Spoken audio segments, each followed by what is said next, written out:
Hello, and welcome to another episode of the Dad Schooling Podcast. I'm your host, Fatherhood Reforged, and today our guest is Robert Bortins. How are you doing, man? I'm doing well. Just telling you, we just got back from a trip to London for rugby and going back in to Manchester in July for a global home education conference. So uh, it's, Yeah, that's uh, pretty it's cool. it's exciting to see classical conversations just growing all around the world and supporting dads and families in their child's education endeavors. Yeah, that's pretty cool. Pretty epic that something as big is happening in the UK with homeschooling. It still feels like it's a niche here, but obviously it must be gaining some ground, Yeah. and you must think quite highly to at least have a presence here.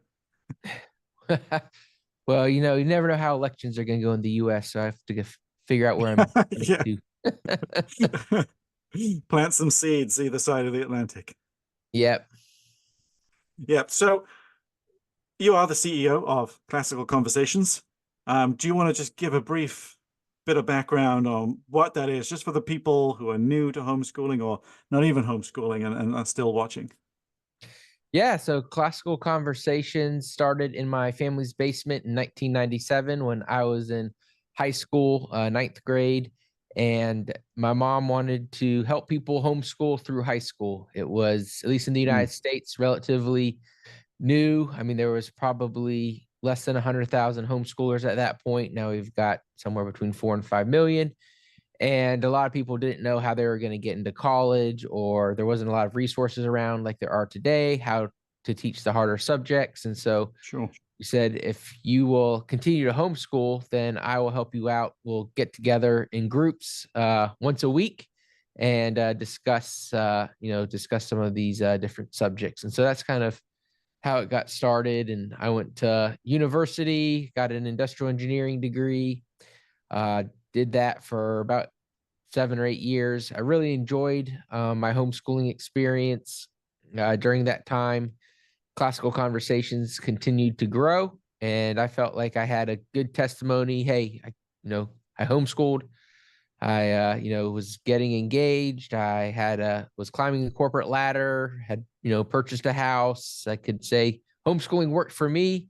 I think Yeah. it worked for you as well, and I've had a great experience with it. And so at that time, it just became obvious that it was time to come work for the family business, and he had started taking over the day-to-day operations from my mom, and continued to just grow the company from about 35 states when I joined to now we're in 60 countries.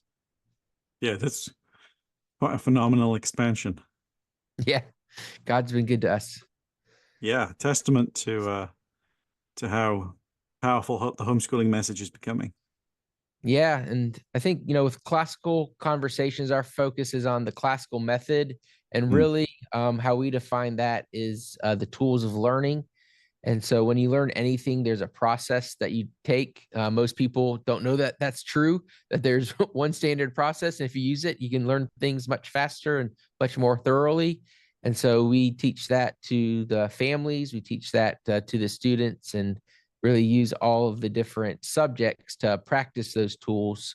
So we don't, we use science to practice the tools of learning. We use math to practice the tools of learning. We use English to practice tools of learning, history, geography, all these different subjects, because once the student has an understanding of how to learn anything, whatever life throws at them, or whatever technology changes or job changes or the economy changes, that they have the skills to be successful in whatever the world throws Hmm. at them or whatever God has for them. And so we really look at education in the classical method as getting together, not lone school, but home-centered education, and getting together and practicing these tools. So, you don't have to worry about AI or, whatever the next iteration of, oh, it's going to kill jobs, that homeschoolers and classically educated students are going to be well prepared for, whatever happens.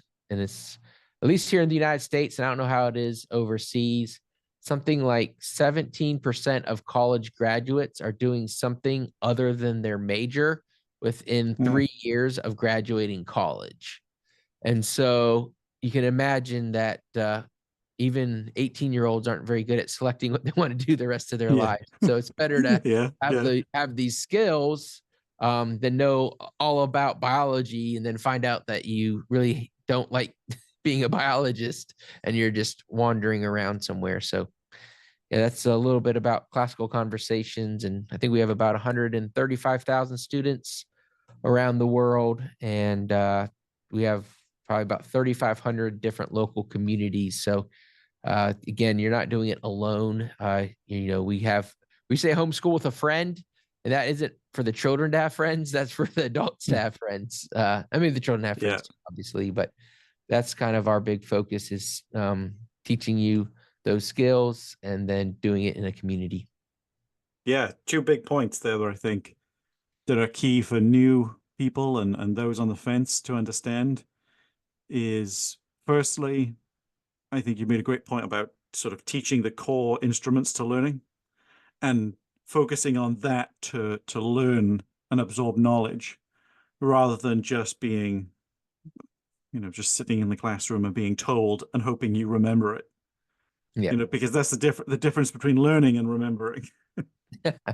And that's how learning is the skill you develop to be able to adapt, as you said, when you go into the real world and you start looking for jobs and you start trying to deal with life's grievances and life's unexpected circumstances. It's being adaptable that sees you through the whole. Absolutely. Go ahead. No, absolutely. I think one of the things that I just wanted to comment on there is just that adaptability and that idea of the real world.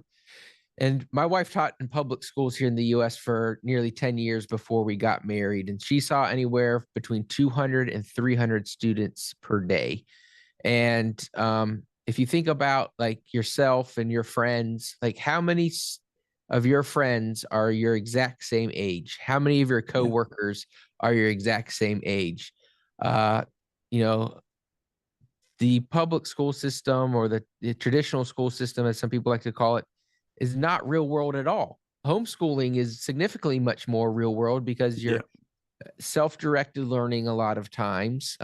You get your learning done in the morning and then you're running errands with your parents or going to a Hmm. part-time job or volunteering or exploring something that you're interested in, going outside and playing. Those are all real world activities that you need Yeah. skills for. Sitting in a classroom, raising your hand, you have to use the restroom, moving chairs to new buildings every 45 minutes. None of that is real world. And so homeschooling definitely just the nature of it helps you be more adaptable because of those experiences you can have.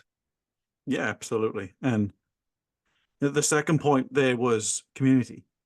And people think, oh, so and rightfully so, it can be a daunting endeavor to go from being in the public school system to deciding you're going to homeschool.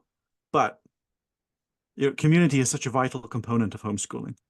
And because I guess many people, certainly here in the UK, it's because it's not mainstream. Many people don't know other people who homeschool. They just don't. They just go their entire lives without ever meeting someone who homeschools.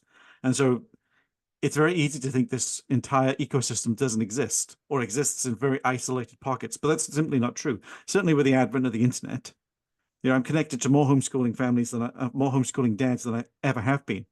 There's 272 members in dad schooling alone, and that's huge. That's just the dads. Yeah, that's awesome. Yeah, so a couple of things. I mean, when the United States, you guys think of us as having a lot of freedom, but we actually didn't have the freedom to homeschool in every state until the 1993 was when the 50th state officially legalized homeschooling.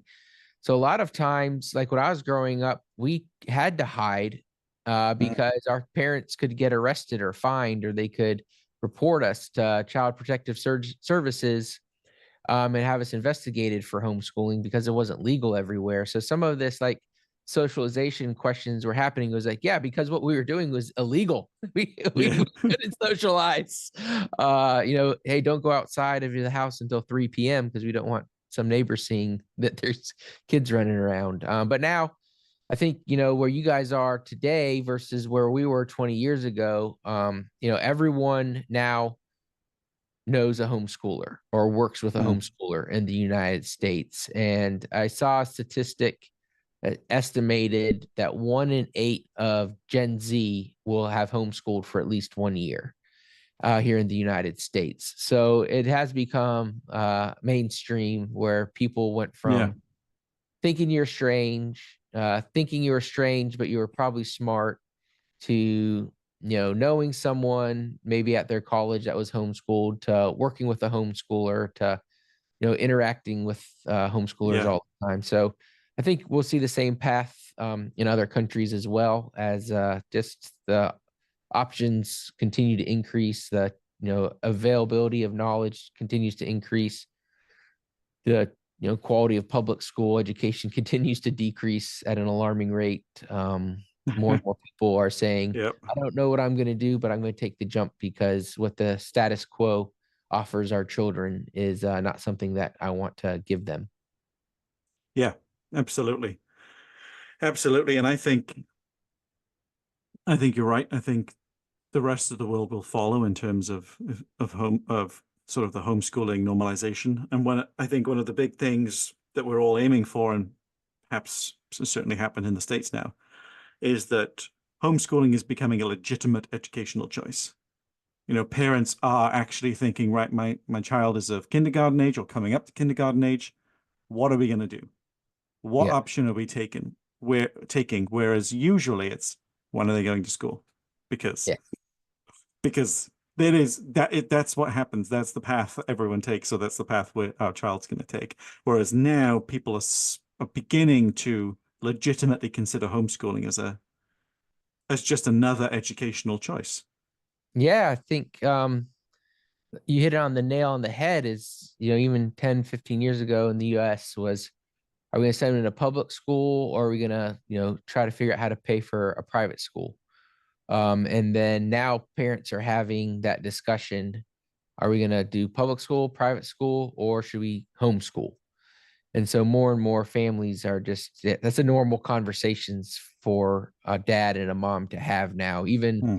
non-religious parents to have that. I mean, because homeschooling, at least in the US, started out more, or as it grew, was mostly religious based, but now it's less than half are homeschooling for religious reasons. And most are just trying to give their kids a better education, make sure that they're not being exposed to things too early, trying to, Yeah. expose them in a intelligent way as their maturity can handle it.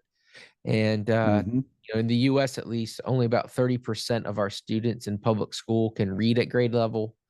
Yeah. So I it's have seen just, some shocking it's not a, statistics that have come out. you have a higher chance of being bullied in a US school than you do of learning to read. So Ooh, not really an that's environment a that you want to send that's your a kids into. stark reminder. That's a quite a One of the contrast to draw. things too, like, I just like to tell dads is, like, like, especially if you had a good experience, like, oh, I played, Friday Night Lights football or soccer, or, I got to do all these cool things. Um, School has changed considerably. I mean, those extracurricular activities are still kind of the glue that holds schools together, because you have this kind of fondness that you remember of, but it's not your education, Nostalgia. right? Yeah, yeah, of Not- course. but homeschoolers, do prom. We have sports teams. I just dropped my kids off this morning. We have local professional baseball players doing a 2-day sports camp for homeschool kids. So, there was Cool. 28 homeschoolers on the baseball field today, learning from a Hall of Fame baseball player. And obviously, if you're stuck in a classroom, that's not an opportunity that you're going to have. No, no, that's really true. And I think there is a bit of a nostalgia factor, and I think that kind of ties in with the whole, the 80s were great, the 90s were great, and they were the best years, and everything's gone downhill since. But really, school today is a is miles away from what it was, and not just on the educational front, from the whole cultural front as well. Yeah. And as you pointed out, people are people are pulling their children not just for the quality of education, but the quality of the culture that's fostered in schools. You know, the more likely to be bullied than you are to be able to read at grade level. That's crazy. That is a crazy statement. Yeah, it's true too, at least statistically true. Yeah. And So you know, there's stories that it, come out all the time, tragic stories about children being bullied. And I think it's a symptom of the wider culture, well, shall yeah, we I mean, say. think if you think about our responsibilities as dads, I think, protecting our family, providing for our family are two of the big ones. And so Mhm. when we're handing our kids over to a system that has a track record of not protecting them, like we are not doing one of our two major responsibilities as dads. And Yep.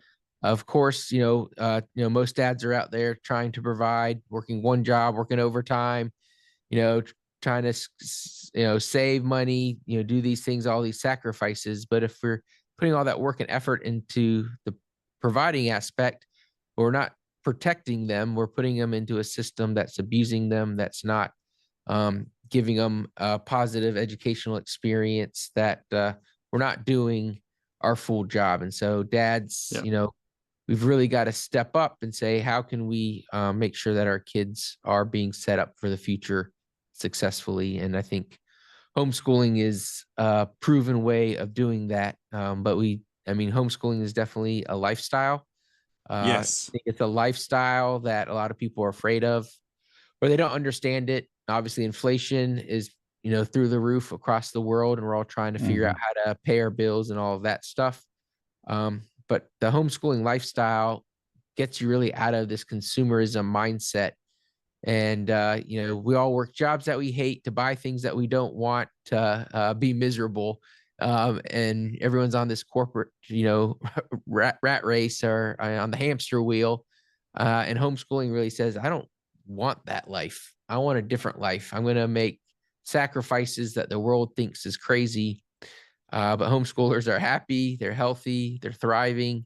Yeah, Yeah. sometimes you might not have some of the materialistic things people want, but I'll just challenge anyone. Yeah, how happy are you with all your material things? Yeah. I mean, our kids aren't going to look back and think, "Oh, I'm so glad my dad got me that cell phone when I was 12, 11, 13." They're going to think, right, I really enjoyed that adventure we took in the middle of the day on a Tuesday. Yeah, How, we went out and we went camping, or we went for this walk, or we went to this place, we went on this vacation in the middle of the week.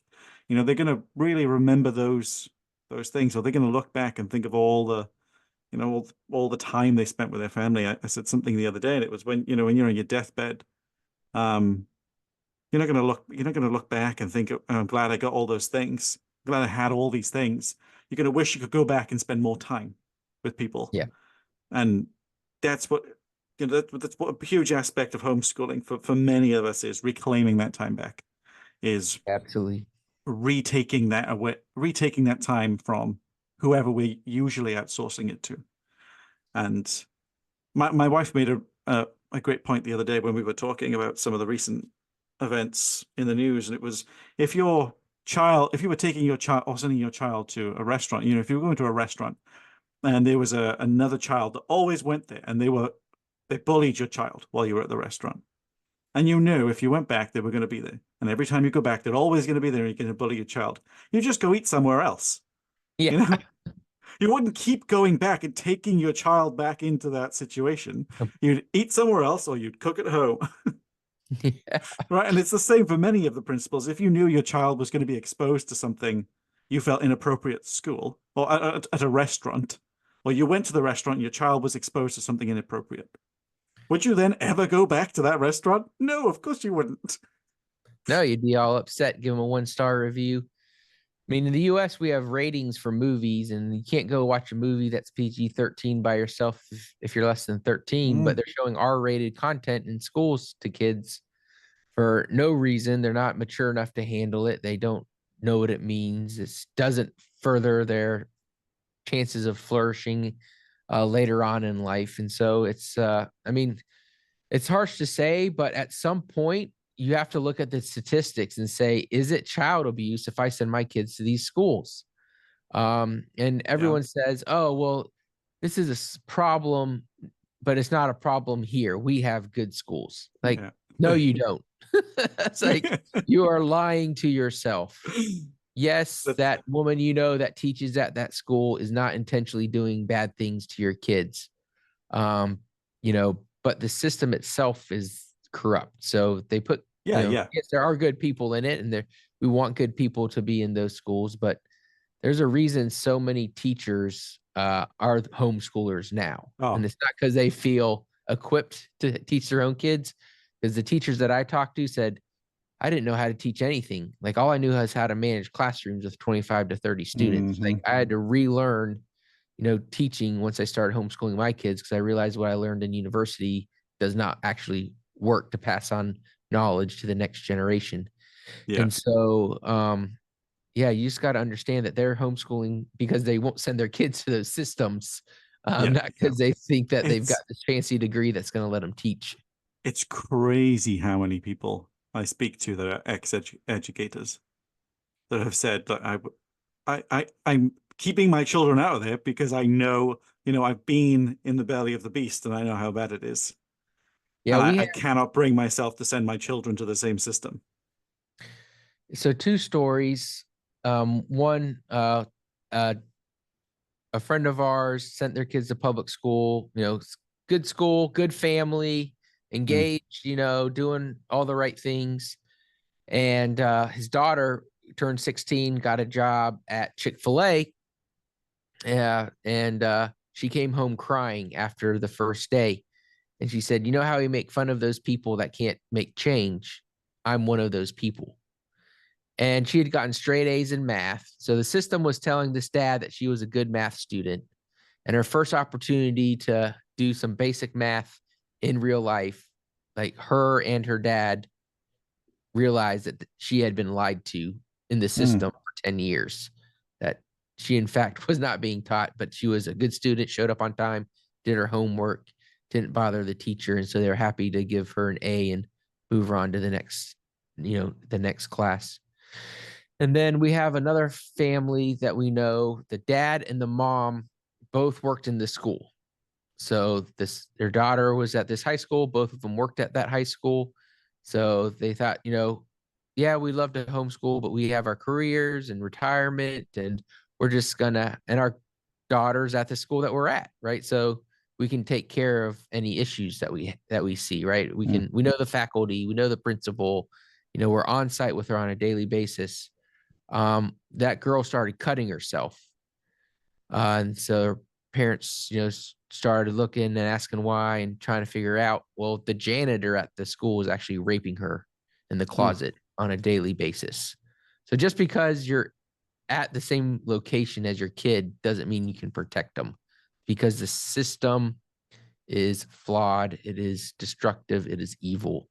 And the only thing that we can do as parents, as dads, and our responsibility is to get them out any way we yeah, can. I fully agree with you. You know, we see all these posts that come through, certainly on social media. X incident has happened in school. It's tragic. It's abhorrent. Um, the school should be ashamed. What's going to happen? These people should be fired, etc., etc. And that's all well and good. People should be punished for these types of instances. But if your child's in school and they're exposed to something that you disagree with, or you feel is inappropriate for them, or is um, way beyond their comprehension or understanding, you can go and you can fight the school and say that was wrong. You should never have done it. But you can't unexpose your child to something. They've already been exposed to it. You can't reverse what's been done. So the best method is purely prevention. Is do not put them in that situation in which they're at risk of something like that happening. Yeah. Well, and again, here in the United States, a recent survey of high school graduates, 11.7%. So I think 1 in 8 said that they had experienced sexual misconduct by a employee of the school. Oof. So 1 in 8. And then my wife was a school teacher, and when she was there, she got sexually harassed by another teacher, and the school system just put him at a different school. And she later Mm. found out that this is the 4th time they moved him for sexual harassment claims. Because they don't, they're teachers unions, they can't fire them, they don't want to Yeah, investigate yeah. it, right? They don't want it in the news that there's this teacher doing this thing, so they just Scandal. moving them along. So like you said, like prevention is the best, right? An ounce of prevention is better than a pound of medicine. And so Yeah, like that's a good saying. it's it's just different. So don't think because the local government rates your school well, right? They're not going to rate themselves bad, right? Yeah. The government investigated themselves and found that they did no wrong. Yeah, yeah, yeah. But they're doing excellent. They're doing excellent. Well done. Pat So, themselves on the back. so there's ways to get those great experiences like prom and sports and Yeah. all that Because outside of the system. those are the two other, maybe the biggest queries I get. Is the first one is that you touched on right at the beginning, was like high school and further higher education, and how are you going to send your kids back into school for high school, because surely you're not competent enough to teach them at that level. Which is, and kudos to your family for taking the reins and deciding, right, well, I'm going to do something about it. That's the big thing about homeschooling is you're taking responsibility for your child's education rather than outsourcing it. And so that kind of attitude and mentality kind of bleeds into the rest of your life. Is right, there's a problem. Well, I'm going to solve it. I'm not going to wait for someone else to solve it. And I'm not going to sit around and beg someone else to solve it. I'm going to solve it because I'm used to Amen. taking responsibility for my life and the big things, the big decisions. And the second one is sort of the extra, more prevalent in the States, because although we have sort of clubs, like sports clubs tied to schools in the UK, there's a lot more sports clubs that are tied to like counties and towns and villages and stuff like that. So you don't have to attend a school to attend a sports club. My children, have attended numerous different clubs over the years, and it's none of them have been tied to public school or private schools.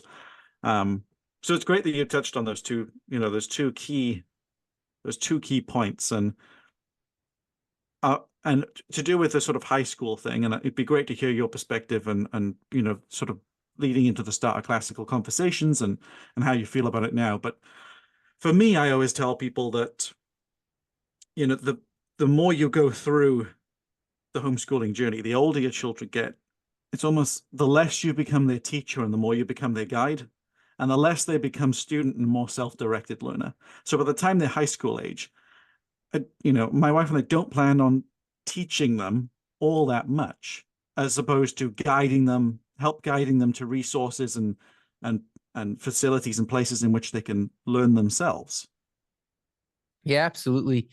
So I think, especially if you've homeschooled from the beginning, I mean, high school becomes more of a conversation. Hey, we're going to read Tale of Two Cities. You're going to write about it, and then we're going to have an hour-long discussion about it. Or, if you're in a CC community, the group's doing that with you. If you think about at least college or then as an adult, right, all of our education is self-directed. And because homeschool students have been doing that for so long, they're able to really do that self-directed learning much earlier than your, other school system students. And so, I mean, typically, start 12, 13, 14 years old, the parents are doing less and less and just like, okay, you don't understand this science concept. I wasn't a science major, I was a history major or whatever, right? But what I do know is how to go research it. And so, okay, let's go to Google, or hey, Mr. Frank from church is a biologist. Let's go give him a phone call and see what he has to say about this. So you start, like you said, solving your own problems and really helping that student develop those skills like we talked about earlier, so that when they do get stuck, that they can get themselves unstuck.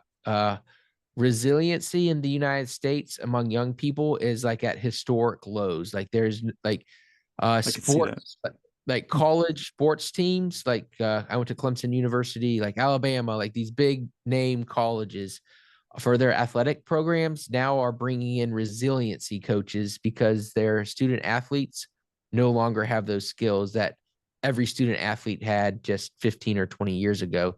And I think homeschooling builds that ability to be more resilient so that you're not, being, basically bringing in these coaches to help you develop a Yeah. skill that you should have had already developed at that point. And it kind of goes in line with that whole idea of we used to teach Latin in high school, and now we teach remedial English in college here in the United States, which means remedial English in college means you're not even at a high school graduate level. But there's like 20 to 30% of people going to college are having to take that level of classes because the K through 12 system that they spent 12, 13 years in hasn't, prepared them Mm. for just being able to read and write at a, it's not even high, it's like a sixth grade level.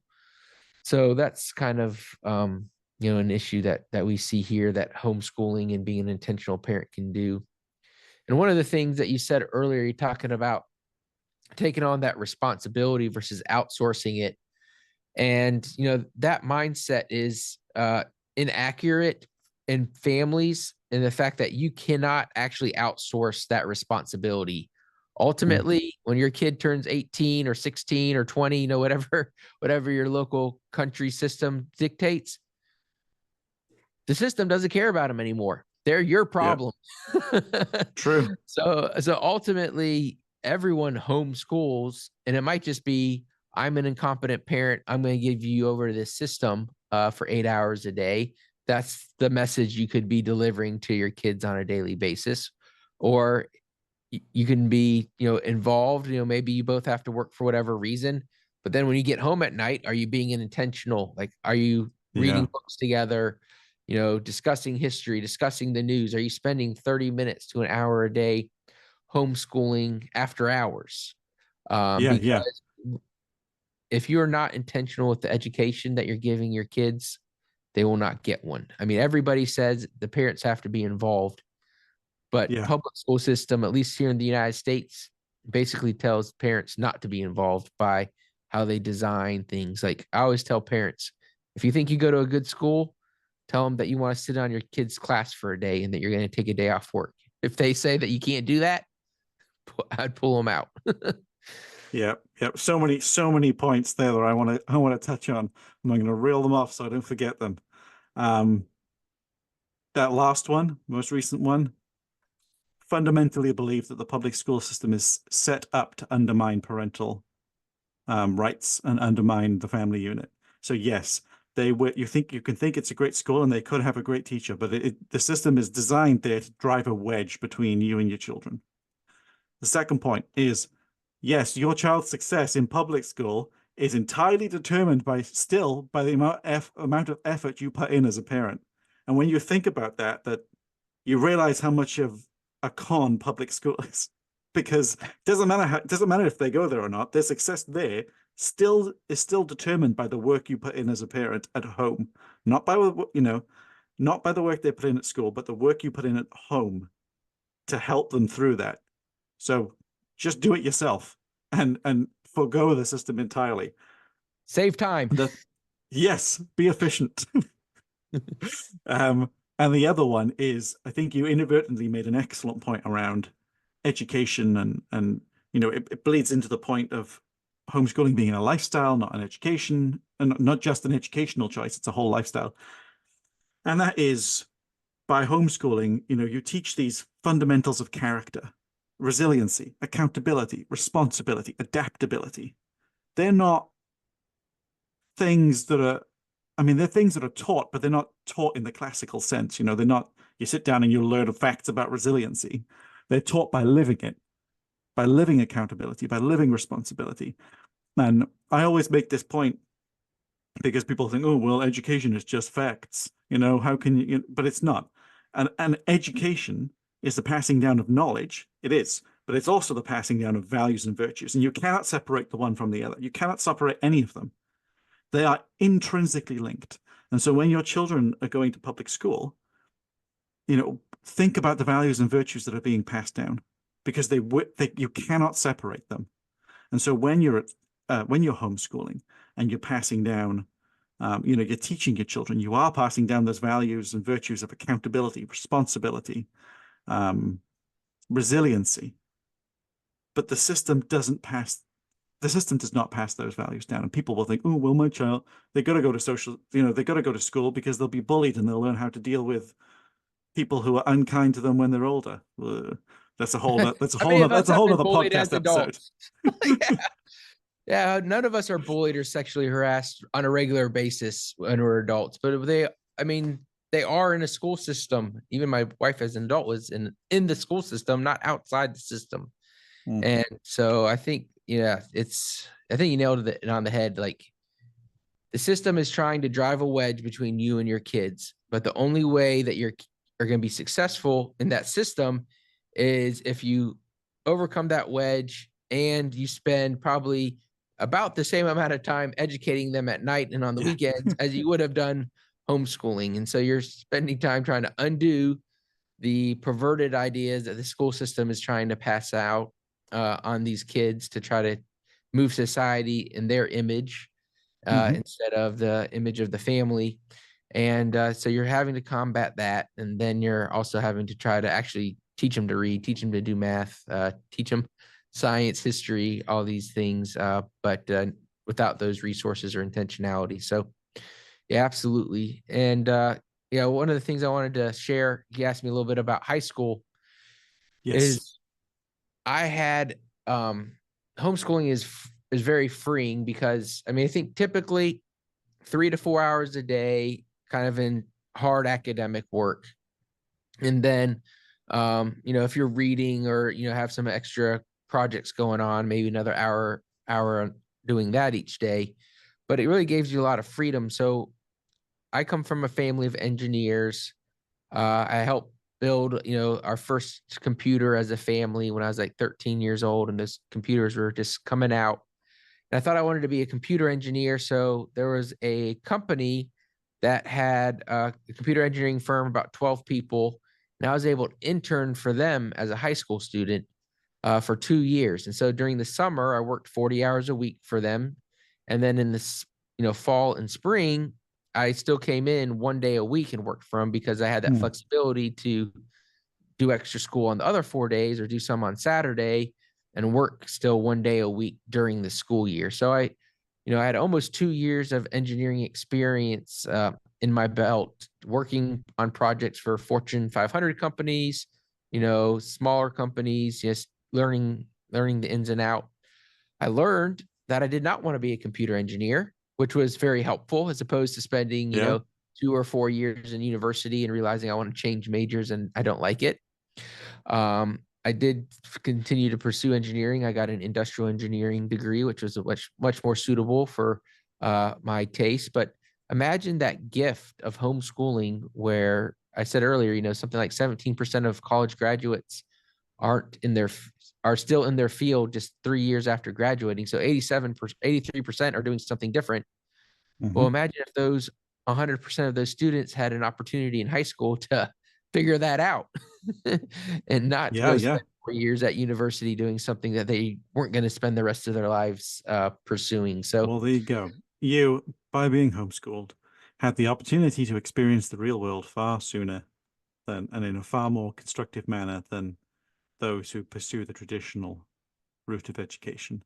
And like you said, because you went and spent some time in the real world, like applying the sort of computer engineering knowledge, or living in the real computer engineering world and how it's applied in the industry, you learned. Whereas when you're sitting a degree or studying in college is entirely different to how something is applied in the real world and how a job looks in that field. So it can be great. I'm learning all these really cool things. I'm expanding my mind, and that's fantastic. But actually, the jobs are kind of sucky. Yeah, They're kind of boring. And actually, I like learning about it, but I don't actually like doing the jobs of today. Yeah, I'm very thankful that there's people who really enjoy doing that type of work. But They're typically a little more introverted than I am. And so it dispels the whole real world myth, and they're not living in the real world and they won't get exposed to the real world, and they're, rather than sitting in the microcosm, the micro environment that is the classroom.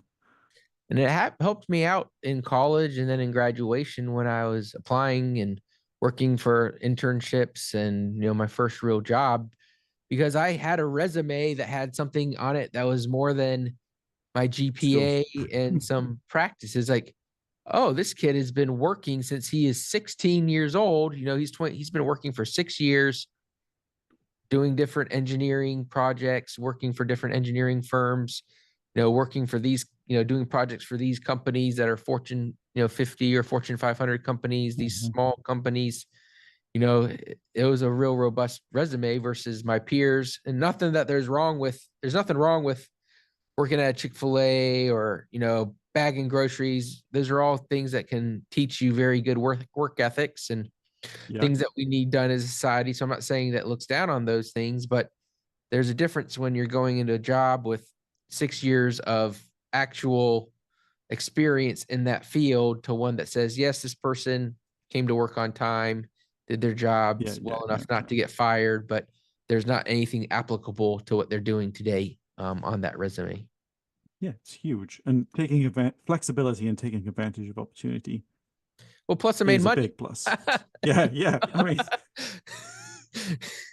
Supposed to sitting in a school where you're not making money, I was able to actually make money while I learned about this field that I was considering going into. which is huge. Yeah,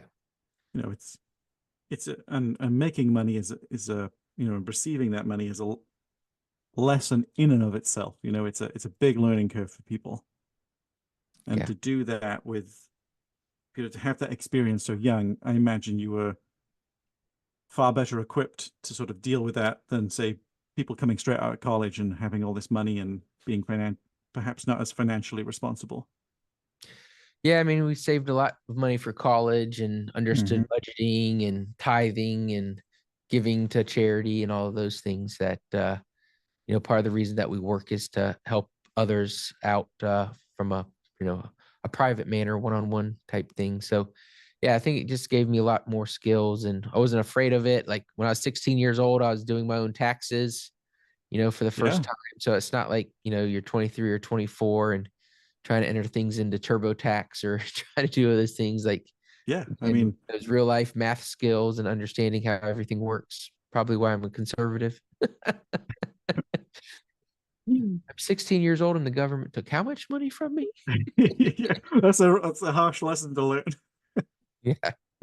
But a very real life lesson, because there's so many you know bits that go around the internet about why aren't they teaching taxes in school. Well, yeah, it is a fundamental aspect of your life. You do need to know this. So why isn't it taught as part of, you have to pay the government your taxes, so why aren't the government teaching you how to do it? Um, but instead, we'll focus on how important knowing what a rhombus is. Yeah. Well, I always say too, halfway joking, halfway sad is, well, they try to teach reading and math and they can't teach that. So I don't know that having them teach them taxes would be very successful either. I know I saw a couple of Government might states receive in the less United taxes. States. We love our Second Amendment here in our country, or at least a lot of us Hmm. do. So some of the more conservative states are starting to bring marksmanship back into school. Yeah, I seen something like Teaching. today. Yeah, it's like, well, hopefully they teach marksmanship at a higher accuracy rate than they do reading, because if only 30% are reading at grade level, I don't know that we want 30% of kids shooting accurately. That would be bad for the teacher. Yeah, I imagine. But yeah, so it's yeah, I mean, they don't teach you the skills you need to, yeah, no system's gonna teach you what you need to do to overthrow it. Yeah, that's the big saying, isn't it? And it makes perfect sense, and no one can really deny No. that. And we're not trying to overthrow anything. We're just trying to live free and to Yeah, live a flourishing life. And we see that the results from that system are the opposite. for a significant portion of our young people, and it's very sad. But ultimately, it's the parents' responsibility. Like, I mean, you feel bad when tragic things happen, and you wish it didn't happen, but you eventually have to look in the mirror and say, who are the adults that love this child, and why did they keep Yes. them in this system? Yeah. I mean, there are tragedies that happen too regularly, and sometimes it's very difficult to address those situations properly. But Yeah. you're absolutely right in the sense that the parents need to think, why did I keep doing it? Why did I keep putting them back in the system? Why did I defer to the school's leadership? Why did I let them decide what was going to happen to my child? Why didn't I take action? The Because good news is the more and more school, people are yep, throwing off the system and doing their own thing, which is why yes, communities like yours is so important.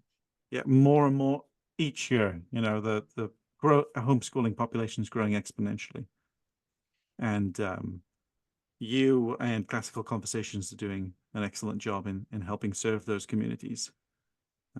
Because and again, like you said, dad schooling is great, and it's providing those communities and those hubs. And if you're watching this or listening to this and you are on the fence and you are hesitant or nervous, you find that most homeschooling people are actually really keen to talk to you about homeschooling.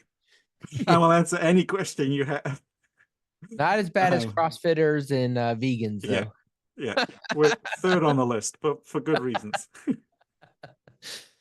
Yeah, well, I'm happy to chat. I mean, I'm on Instagram, I'm on X, the Robert B Show. So if, love for you to connect with me there, ask any questions that you have. I'm always, talking about homeschooling myths and benefits of homeschooling and things that are going on there as well. And of course, if you're interested in learning more about Classical Conversations, we're on all the social medias except for TikTok. And then, of course, you can go to our website, classicalconversations.com.